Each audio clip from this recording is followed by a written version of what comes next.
Hey guys, in this video I'll try to explain some basic knowledge on how to draw anime or manga characters.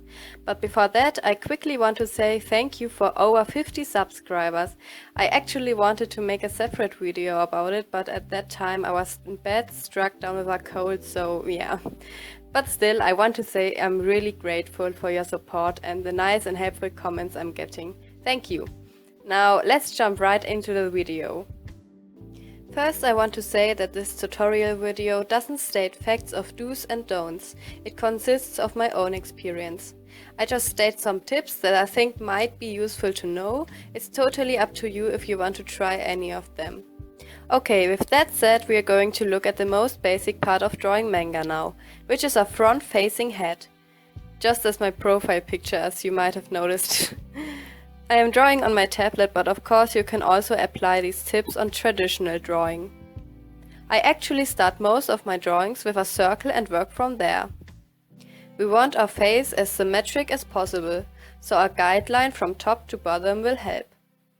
Now we can draw the head shape, usually a more rounded one for a female and a one with harsher lines for a male face. Most mangaka draw the chin pointy, and so do I.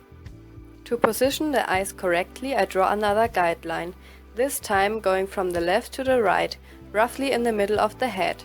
Manga eyes are usually bigger and there's more space between them in the contrast to realistic eyes. Just adjust them until you're happy.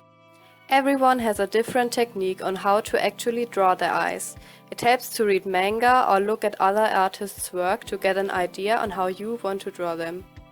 I actually don't have a consistent way to draw eyes myself. Depending on what expression you want the character to have, draw the eyebrows.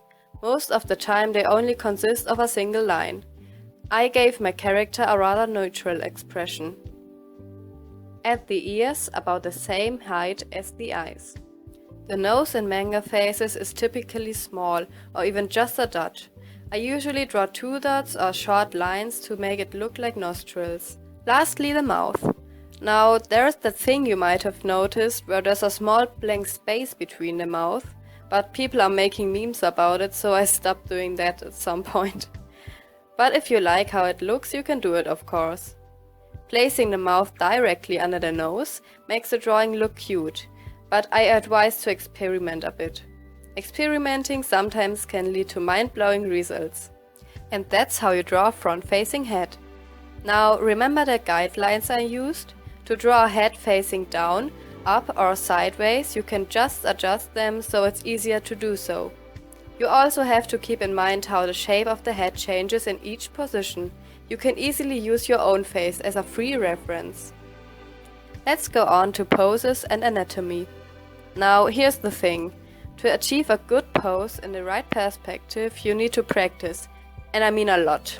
It takes a lot of time to get an eye for what looks wrong and what looks right, and I can say I'm barely experienced with that myself.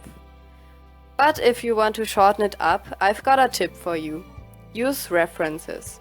With references from the internet, I would be very careful, cause you could infringe copyright.